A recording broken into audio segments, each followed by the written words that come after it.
Hello, everyone. Welcome to Pet Assist Fostering 101. Thank you so much for watching. This presentation is going to give you a glimpse into the Pet Assist program. So what is it? What our clients go through to apply and be accepted to the program? And then what does it mean to be a foster parent for Pet Assist? So let's go ahead and get started. We're going to start with who is involved with the Pet Assist program. So I am the Pet Assist program manager. My name is Hannah Tomaszewski. We haven't met in person. Hello. You may recognize my name from emails. I joined the league in January of 2023. I'm a licensed social worker and I have a master's of social work and master's in organizational development from the University of Denver. This is me and my pup at the bottom of the screen. Her name is Nova. She is a rescue pup. She's a shepherd, husky, and pit bull mix. So she's a lot of fun to have around. There are two other teams that work with me pretty closely on Pet Assist. We have the admissions team. They handle all the drop-off and pickup appointments for Pet Assist clients. So when an animal is brought into the program or reunited with their owner, the wonderful admissions team handles those appointments. And then our amazing foster team supports our pets and our foster parents while the pets are with you all in foster care. So what is Pet Assist? Pet Assist, if you haven't heard of it, is a safety net program that provides temporary care for pets when their owners are experiencing a health, housing, or safety crisis. There are other safety net programs in Denver and in the state of Colorado, so you may have heard of a few. Pet Assist is the league safety net program. This kiddo on this screen was with us earlier this year. All of the pets, the pictures that you'll see in the presentation are Pet Assist animals. So I hope you enjoy all the cute photos. Jumping into a little bit of context for you all about how the program started and what are the goals for the program. Pet Assist was created in 2017 and our main focus was helping domestic violence victims. So the program was really limited in who we accepted and in how it operated within the shelter. Pets weren't allowed to go out to foster homes, so they stayed in the shelter. And we had really limited space for them in the shelter in 2017. Over the past 3-4 years, over the next 3-4 years, we kind of opened up our capacity and the cases that we accepted. So we started to send pets out to foster homes and we started to accept some medical and housing cases. So as you can imagine, as we started to accept more cases, that demand for the program increased. We were able to meet some of that demand because of you all, our amazing fosters. Our fosters stepped up and allowed us to increase our capacity and the amount of cases that we took in. Some goals for the program. Our main goal is to support pet owners so pets can remain in loving homes. We always try to get pets back to their owners. However, sometimes throughout the program, owners realize that the best thing for their pet is to be rehomed.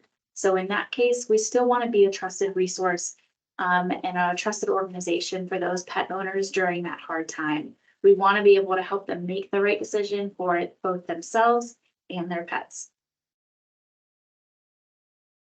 All right, let's get into what the program looks like, who we accept, and the process for application. So who do we accept for Pet Assist? Like I said before, we accept health, housing, and safety crises. Each of those has some subcategories, so I'll explain those for you. For health crises, we accept people who are going into the hospital for surgeries, who may need hospitalization for an emergency health problem. We also accept mental health cases when people are going to rehabilitation centers or they need to stay in a hospital for mental health reasons. Housing insecurity, we deal with evictions, we deal with homelessness when people are experiencing acute or chronic homelessness. We also accept people who are couch surfing or maybe living in their car and need help for their pet because they're experiencing extreme weather or their car broke down or they need to go to work so they don't want to keep their pet in their car all day. Or we want to help people in housing crises keep their pets safe so they can have time and peace of mind to get back on their feet. And then domestic violence is still a priority for us. We accept people who are escaping domestic violence, and those individuals are expedited through our acceptance process. And we'll talk a little bit more about that on the next slide. We care for pet assist animals for 30 days, and that's our general rule. It can be longer. Sometimes 30 days isn't enough for owners. They need a little bit more time to get back on their feet. If they do need an extension past 30 days, that extension is only approved if you all, as the foster parents, can keep them for longer. We'll talk a little bit more about that later. We don't accept individuals who are traveling and can't afford boarding rates. We also can't do daycare for owners, and we can't accept pets with severe medical or behavioral concerns. The general rule with medical and behavioral concerns is if a pet meets our adoptability criteria, then they can be accepted in the Pet Assist. So what does the process look like in practice? The first step is to apply online. So clients fill out an online application and they give us a lot of information. They tell us why they need help, how long they need help, what their pet or how their pet behaves with dogs, cats, strangers, when they went to the vet last, and then we also ask them to provide a photo of their pets. We're really looking to get a good sense of what that pet's going to be like in foster and what that situation is. The next step is the client is contacted to discuss the application. During this step, we really want to ensure that Pet Assist is the best fit. We want to make sure that they're not looking for help in automatically, because we're not the best option for emergency cases sometimes. We also want to make sure that they're connected to the right resources already and that they're starting the process before even being accepted to be able to be reunited with their pet. If the client and the pet qualifies for the program, the pet's going to be added to the foster list and we'll look for foster for 10 days. If foster is found, we get a drop-off appointment scheduled and the pet's brought into the shelter.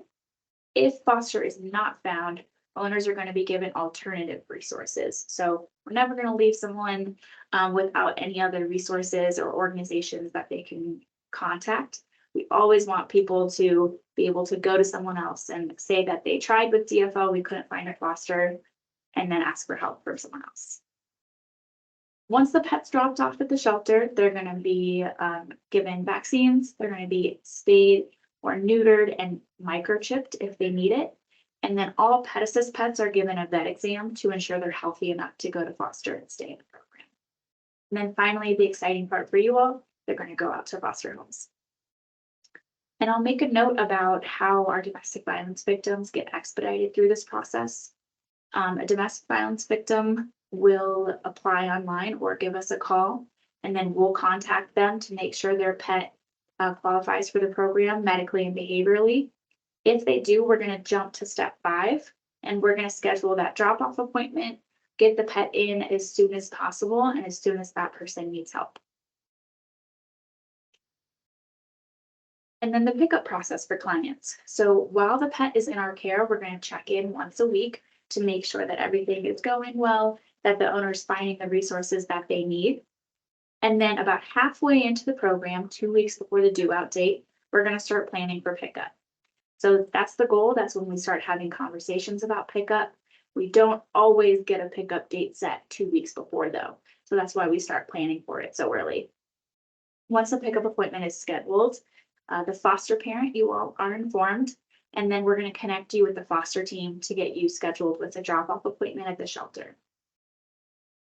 As mentioned before, sometimes owners ask for extensions. If an owner needs an extension, we ask that they request it at least 1 week before the due out date. We never want to be left the day before the due out date, scrambling, trying to ask you all, making you feel like there's some pressure on you to keep the animal. We want to give you and us and the owner enough time to create some plan Bs and Cs and so on, just in case we can't find foster here or we can't keep the animal. And if an owner doesn't pick up their animal, the animal is going to be considered relinquished and then moves along in the shelter, just like a surrender would. So this also applies to people who don't respond to us within a certain amount of time. If they can't come pick their animal up, or they don't respond to us, that animal is just gonna move along in the shelter flow. It's gonna be evaluated for adoption and then continue along in that process. So the fostering process, what does all of this mean for you all? What is it like to foster for Pet Assist? There are some key differences between fostering for Pet Assist and fostering for shelter animals. The biggest and first one is the wait time. We ask that you be ready to wait 1 to 2 weeks to pick up the foster pet. This is due to a few different factors. The first one is that a lot of our owners have to work around jobs and transportation. So maybe they can't come during our operating hours, they have to take time off of work. Maybe they don't have a car or have to share a car. So we have to be a little bit flexible with that. And then once in the shelter, it can also take some time for pets to receive a vet exam, be spayed or neutered if needed, and then be ready to be picked up. So for normal shelter pets, they get put on the foster list once they've already done all of this. For Pet Assist pets, we ask for a little bit more flexibility and time on your end to be ready to pick them up.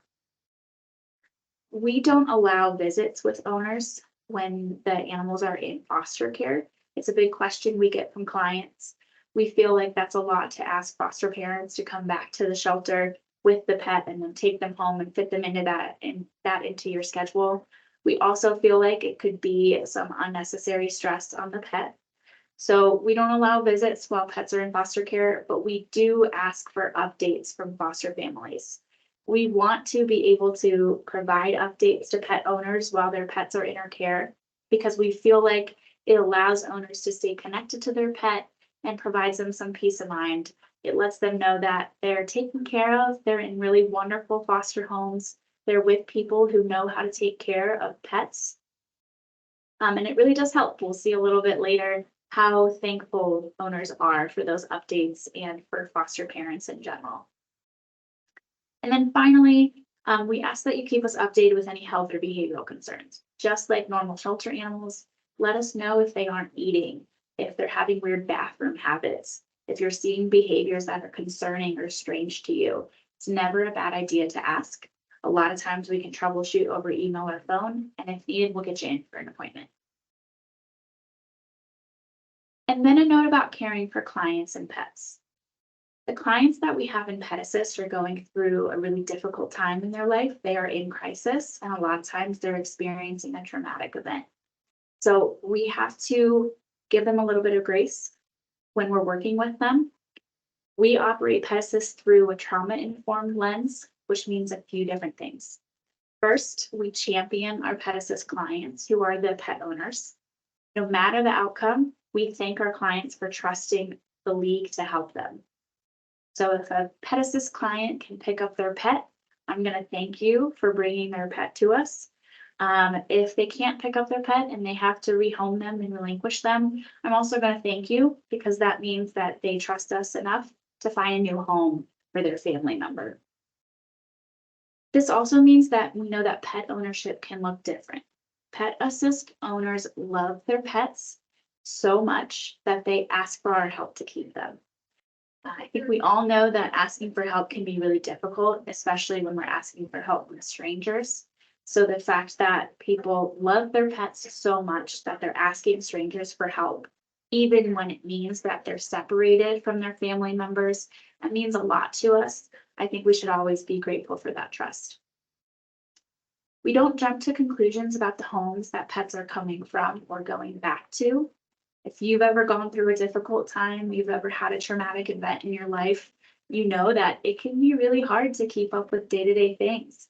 Maybe you don't always do laundry on time or clean the house on time or schedule those doctor's appointments on time.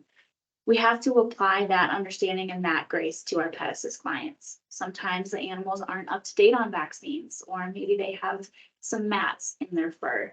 We're going to provide the help that we can, and then when that owner comes back to pick up, we're going to make sure that they have resources for caring for their pet in the future. And then finally, a note on confidentiality. No information is shared on the foster side or the owner side. So we're not going to share any of your personal information, any details about your home space. We're also not going to share that of the owner's information. We can give you a little bit of detail on why they're looking for help, but we're not going to give you any personal information or any details about the client situations. All right, so to jump into a fun part, we're going to go through a couple of quotes that we've received from past clients, just saying how thankful they are for you all and Pet Assist. So first we have a couple of pups. The first quote says, "You guys went above and beyond multiple times to help me with boarding and care for my dog that I can't even begin to express my level of gratitude. I'll never be able to fully repay you guys for being there when I had literally no one else." And the photo on the bottom and the quote on the bottom says, "A lot of loved pets would have to be put up for adoption. You saved my girl, and I really do appreciate that from the bottom of my heart. This will not be forgotten." And then the kitties. First quote says, "My kitties are all doing great and happy to be together again. DFL will always be in my heart with much love and gratitude. Thank you all once again for the kindness and amazing love for all animals and humans. I have witnessed an amazing team and blessed organization. Much appreciation and hugs to all." And the kitty on the bottom right was one of our longer stays. Her owner was very thankful and said, "I want to thank you all for taking such good care of my cat, especially her foster parent. I don't know what we would have done without your generosity and loving care of my baby. Thank you from the bottom of our hearts for taking her in." So as you can see, this program is incredibly meaningful to the people that are accepted to it and the clients that we are able to accept. This program would not be possible without you all, our foster parents. We couldn't accept the number of people that we do. We couldn't accept them for the amount of time that we do. So thank you all so much. I hope this is just a glimpse into the gratitude that we receive from clients. I hope you all know how much you're appreciated. So if you're interested in fostering for Pet Assist after watching this, you can email our Pet Assist account at petassist@ddfl.org, and you can be added to that Pet Assist foster list. There is also a survey link in the description of this video. You can click that, fill that out, and then we'll get you to that Pet Assist list. We're added to the Pet Assist list. After that, you'll start receiving those emails with the list of Pet Assist animals in need of fosters.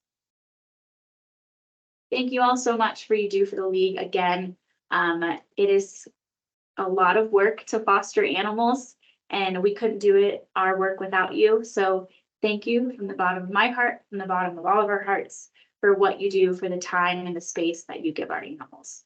I am always happy to chat about Pet Assist. I can answer any questions. If you just want to connect and learn more about the program or some of our clients and our pets, I'm happy to do that. So there's my email and my phone number. You can always reach out. And thank you so much.